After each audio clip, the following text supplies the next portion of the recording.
In 1453, Constantinople, the glittering capital of the Byzantine Empire, stood as a beacon of Christianity and culture. Surrounded by enemies, its once mighty walls faced an unprecedented threat from the ambitious Ottoman Sultan Mehmed II, who dreamed of conquering the city and claiming its legacy for his empire. Sultan Mehmed II, only 21 years old, was driven by a vision to fulfill an Islamic prophecy and cement his legacy. With unwavering determination, he rallied his forces, vowing to take Constantinople and transform it into the heart of a new Ottoman dominion, ending Byzantine rule forever. The Theodosian Walls, a marvel of ancient engineering, had protected Constantinople for centuries. Stretching over 6 kilometers, these triple-layered fortifications were deemed impregnable, yet they now faced a test unlike any before as Mehmed's army approached with devastating new weapons.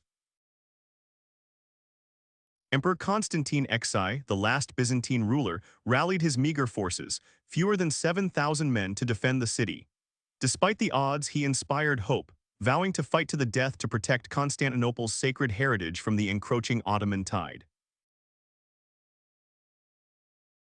Mehmed II gathered an army of over 80,000 men, a diverse force of disciplined janissaries, cavalry, and auxiliaries. From across the empire they marched with purpose, their banners fluttering in the wind, ready to lay siege to the legendary city of Constantinople. A Hungarian engineer named Orban offered Mehmed a weapon of unparalleled power, the Great Bombard. This massive cannon, capable of firing stone balls weighing over 600 pounds, was hauled into position, aimed directly at the ancient walls of Constantinople. On April 6, 1453, the siege commenced with a thunderous barrage. The Great Bombard roared, hurling massive stones at the Theodosian Walls, while Ottoman troops encircled the city, cutting off supplies and striking fear into the hearts of Constantinople's defenders. Despite the relentless bombardment, Byzantine soldiers and Genoese mercenaries, led by Giovanni Giustiniani, repaired breaches in the walls each night. With courage and ingenuity, they held back the Ottoman onslaught, determined to protect their city to the last man. Constantinople's Golden Horn harbor was guarded by a massive chain, blocking Ottoman ships. Mehmed's navy faced this obstacle, unable to breach the city's seaward defenses, while Byzantine ships clung to the hope of reinforcements from the west. Day after day, the Great Bombard and smaller cannons pounded the land walls, creating cracks in the once invincible fortifications. The defenders scrambled to shore up the damage, but the sheer force of Mehmed's artillery began to take its toll. Frustrated by the Golden Horn chain, Mehmed devised a daring strategy, dragging his ships overland across greased logs to bypass the blockade. In a single night, dozens of Ottoman vessels entered the harbor, stunning the defenders. As Ottoman ships appeared in the Golden Horn, panic spread through Constantinople.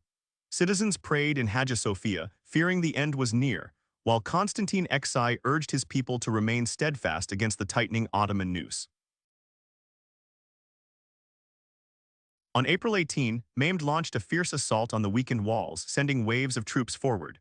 The defenders, led by Giustiniani, repelled the attack with boiling oil and arrows, proving the city's resilience despite overwhelming odds. Constantine XI sent pleas to Europe for help, but Christendom was fractured and slow to respond. A few Genoese and Venetian ships arrived, but the promised papal fleet never materialized, leaving Constantinople to face Mehmed alone. Weeks of bombardment weakened the Theodosian Walls, with entire sections collapsing under the relentless cannon fire. The defenders worked tirelessly to rebuild, but the Ottomans pressed harder, sensing victory was within their grasp. As food dwindled and casualties mounted, morale among the defenders faltered. Some whispered of surrender, but Constantine XI rallied them with speeches of honor and faith, vowing to fight until the bitter end for their city and empire. Mehmed ordered his engineers to dig tunnels beneath the walls, hoping to collapse them or infiltrate the city. Byzantine counterminers detected the efforts, flooding or burning the tunnels, thwarting this underground assault with grim determination. On April 28, Ottoman ships clashed with Byzantine and allied vessels in the Golden Horn. The defenders scored a rare victory, sinking several enemy galleys, but the Ottoman navy regrouped, tightening their grip on the harbor. Mehmed sent an envoy with an offer: surrender Constantinople and live, or resist and face annihilation. Constantine XI refused, declaring he would rather die than yield the city, sealing its fate in a final stand. On May 28, an eerie silence fell over the battlefield as both sides prepared for the final assault. Inside the city, priests led processions, while outside, Ottoman troops sharpened their blades, ready for Mehmed's decisive strike. At dawn on May 29, Mehmed launched his all-out attack. Waves of Ottoman troops, including elite janissaries, surged toward the breached walls, their war cries echoing as cannons roared, signaling the climax of the siege. Giovanni Giustiniani, the Genoese commander, fought bravely but was gravely wounded by a cannonball. As he was carried away, the defenders' morale plummeted, leaving a critical gap in the line as Ottoman forces pressed forward. A small gate, the Kirkaporta, was left unlocked by mistake. Ottoman scouts discovered it, pouring through the opening and raising their banners atop the walls, signaling the beginning of Constantinople's collapse. As the city fell, Constantine XI cast aside his imperial regalia and charged into battle, fighting alongside his men. Legends say he died sword in hand, a martyr to the empire he could not save. With Giustiniani gone and the Kirkaporta breached, the Theodosian Walls were overrun. Ottoman soldiers flooded into the city, cutting down defenders and shattering centuries of Byzantine resistance in a matter of hours. Mehmed allowed his troops 3 days to sack Constantinople. Homes were looted, churches desecrated, and thousands of citizens were killed or enslaved as the city's wealth was plundered in a brutal frenzy. The Great Hagia Sophia, a symbol of Byzantine glory, was stormed by Ottoman troops. Its icons were smashed, its treasures seized, and it was soon converted into a mosque, marking the end of an era. On May 29, Mehmed II rode triumphantly through Constantinople's gates, now dubbed the Conqueror. He surveyed the devastation, declaring the city his new capital, a prize won through blood and brilliance. Renaming the city Istanbul, Mehmed began rebuilding it as the heart of his empire. Mosques rose where churches once stood, and the Ottoman era dawned, forever altering the course of history in East and West. The fall of Constantinople sent shockwaves across Europe, signaling the end of the Middle Ages. Refugees fled westward, carrying Greek knowledge that would spark the Renaissance, while the Ottoman Empire solidified its dominance. Constantine XI became a legend, remembered as a tragic hero who died for his city. His final stand inspired songs and stories, preserving the memory of Byzantium's last defiant gasp against overwhelming odds. Mehmed II's victory at Constantinople earned him eternal fame. His blend of military genius and ambition turned a dream into reality, establishing the Ottoman Empire as a superpower for centuries to come. The siege showcased the power of gunpowder artillery, heralding a new age of warfare. The Great Bombard's success inspired militaries worldwide to adopt cannons, forever changing the nature of fortifications and battles. With Constantinople's fall, the Byzantine Empire, heir to Rome, ceased to exist after over a millennium. Its culture and traditions faded, leaving only echoes in history and the enduring walls that once stood tall. European monarchs mourned Constantinople's loss, fearing Ottoman expansion. The Pope called for crusades that never came, while Venice and Genoa scrambled to protect their trade routes from the rising Turkish threat. Fleeing scholars brought ancient Greek texts to Italy, fueling the Renaissance. The fall of Constantinople indirectly sparked a cultural rebirth, as lost knowledge found new life in the courts of Florence and beyond. The success of dragging ships overland showcased Ottoman ingenuity, bolstering their naval ambitions. Control of Constantinople's strategic ports made them masters of the Eastern Mediterranean for generations to come.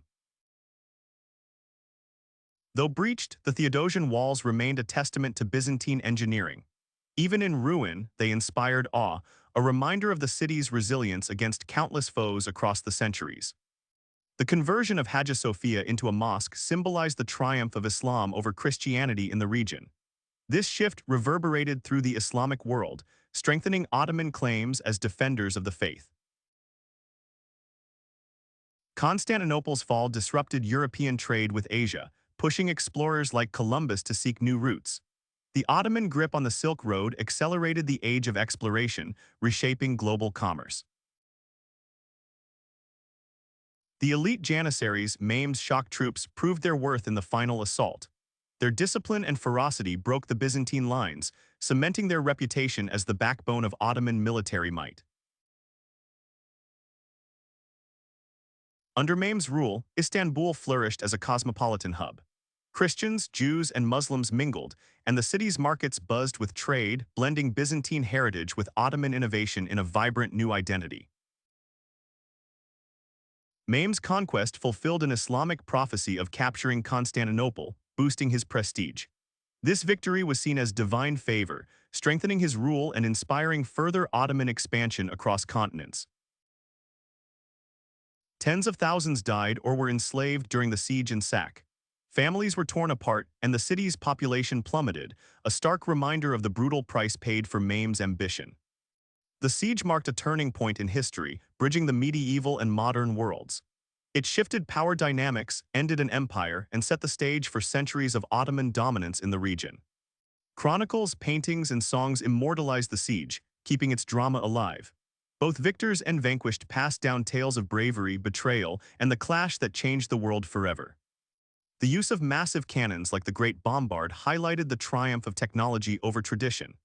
This innovation shifted military strategies, rendering medieval walls obsolete and ushering in a new era of warfare. Istanbul became a melting pot, blending Greek, Roman, and Ottoman influences.